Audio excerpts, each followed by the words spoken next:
अस्सलाम वालेकुम तलबा। आज हमारा लेक्चर नंबर 2 है, गज़ल है दाग दहलवी की। उसका शेर नंबर 3 है कि डरता हूँ देखकर दिले बेआरज़ू को मैं, सुनसान घर ये क्यों ना हो मेहमान तो गया। इस शेर का जो नसरी मफ़हूम होगा वो कुछ इस तरह से होगा कि मुझे आरज़ू से खाली दिल से खौफ आता है। ये दिल ऐसा घर है जिसका मेहमान चला गया है, जिसका मेहमान जा चुका है। या अगर हम दूसरी तरह से भी इसका मफ़हूम लिख सकते हैं कि दिल बेआरज़ू, मतलब ऐसा दिल जिसमें ख्वाहिशात ना हों, वो सुनसान हो गया है। या इस तरह से भी हम लिख सकते हैं कि मेरे दिल से ख्वाहिशात ख़त्म हो चुकी हैं, चुनाचा ये दिल अब मुझे एक ऐसे वीरान घर की तरह लगता है जिसमें से इसका मकीन रुखसत हो जाए और देखने वालों को खाली घर से खौफ महसूस हो। मिर्ज़ा ख़ान दाग ने दिल की वैरानी के बयान में बिल्कुल एक नया और अनोखा ढंग इख्तियार किया है। उसने बयान मुलाहिज़ा करें कि दिल को घर से और आरज़ू को मेहमान से तशबीह दी है। दाग इस शेर में एक ख़ूबसूरत ख़्याल बयान करते हुए कहते हैं कि दिल इंसानी जिस्म में सबसे कीमती चीज़ है। ये सूरत सिर्फ़ इसी वक्त है जब इसमें कोई तमन्ना मौजूद हो। दिल गोया एक मकान है और आरज़ू इसका मकीन। तमन्नाओं और आरज़ुओं से खाली दिल की मिसाल एक सुनसान मकान की सी है जो हमेशा किसी मकीन का मुंतज़िर रहता है, जो हमेशा इस इंतज़ार में रहता है कि इसमें रहने वाला कोई आ जाए, कोई इंसान उस दिल में आकर अपना घर कर ले, उस दिल में आकर अपना बसेरा कर ले। शायर कहता है कि मैं उजड़े हुए घर का वो दर हूँ मोहसिन, खा जाए जिसको दीमक की तरह दस्तक की तमन्ना। इंसान के दिल में कई आरज़ुएँ और उम्मीदें आबाद होती हैं। दिल का घर इन्हीं आरज़ुओं की वजह से आबाद होता है। गोया ये आरज़ुएँ और उम्मीदें दिल की नगरी की मेहमान होती हैं।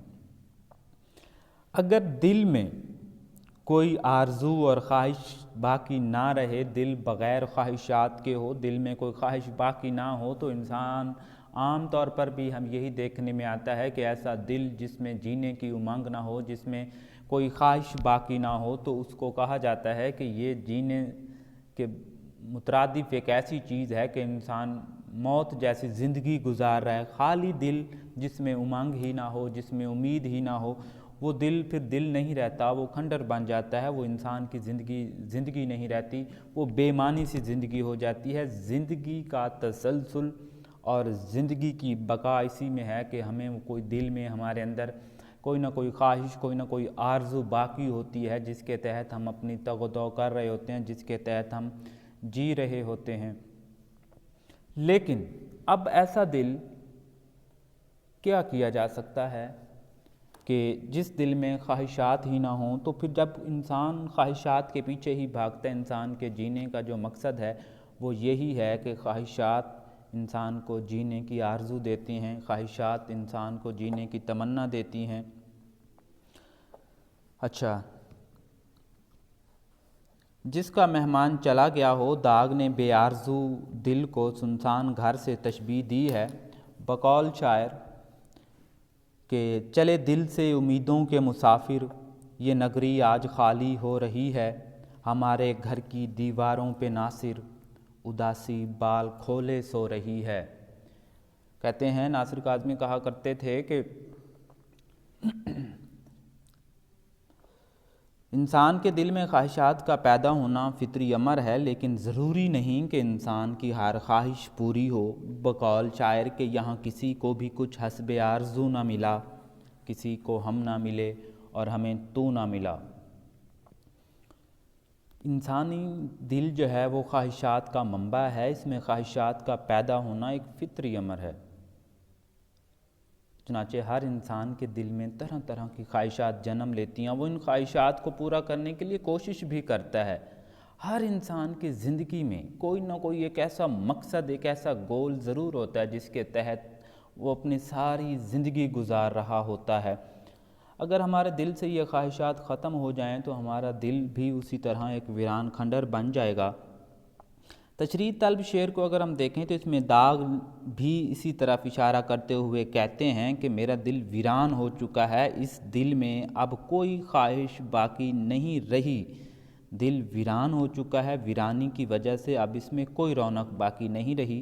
اس دل کا جو مہمان تھا وہ جا چکا ہے۔ جب مہمان یا مکین اپنا گھر چھوڑ جاتے ہیں تو مکان ویران کھنڈر بن جاتے ہیں جس میں کوئی آرزو باقی نہیں رہی۔ بقول شاعر کہ نہ جانے کون سا سیب دل میں بستا ہے، جو بھی ٹھہرا وہ آخر مکان چھوڑ گیا۔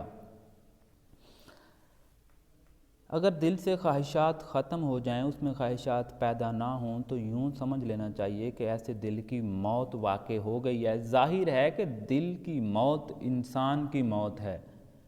بقول شاعر کہ مجھے یہ ڈر ہے دل زندہ تو نہ مر جائے، کہ زندگانی عبارت ہے تیرے جینے سے۔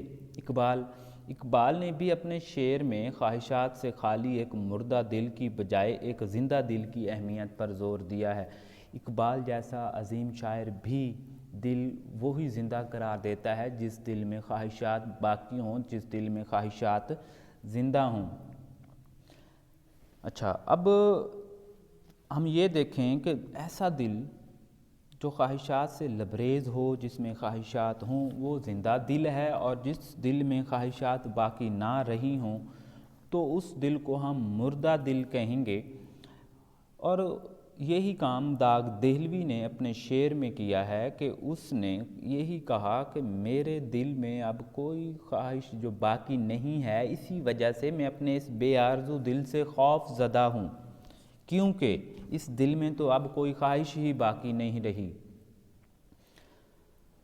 داغ اپنے ایسے ہی دل بے آرزو کے بارے میں کہتے ہیں کہ جس طرح کسی مکان کی اہمیت اس کے آباد ہونے کا انحصار اس کے مکینوں کی موجودگی سے ہوتا ہے، اسی طرح دل کی اہمیت اور اس کی زندگی کا انحصار اس کے اندر پلنے والی خواہشات کے سبب ہوتا ہے۔ دل سے خواہشات ختم ہو جائیں تو زندگی کی ساری کشمکش اور تگ و دو رک جاتی ہے، زندگی بے مقصد ہو جاتی ہے، زندگی کی گاڑی کا پہیہ ہمیشہ کے لیے جامد ہو جاتا ہے۔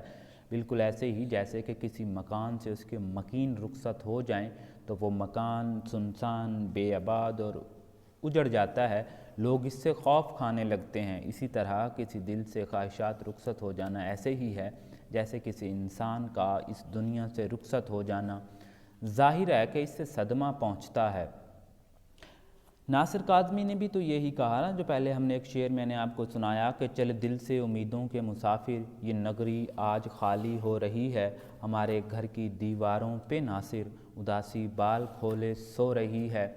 ایک اور جگہ پر ناصر کاظمی کہتے ہیں کہ میں کپڑے بدل کر جاؤں کہاں اور بال بناؤں کس کے لیے، وہ شخص تو شہر ہی چھوڑ گیا، میں باہر جاؤں کس کے لیے، وہ شہر میں تھا تو اس کے لیے اوروں سے بھی ملنا پڑتا تھا، اب ایسے ویسے لوگوں کے میں ناز اٹھاؤں کس کے لیے، مدت سے کوئی آیا نہ گیا، سنسان پڑی ہے گھر کی فضا، ان خالی کمروں میں ناصر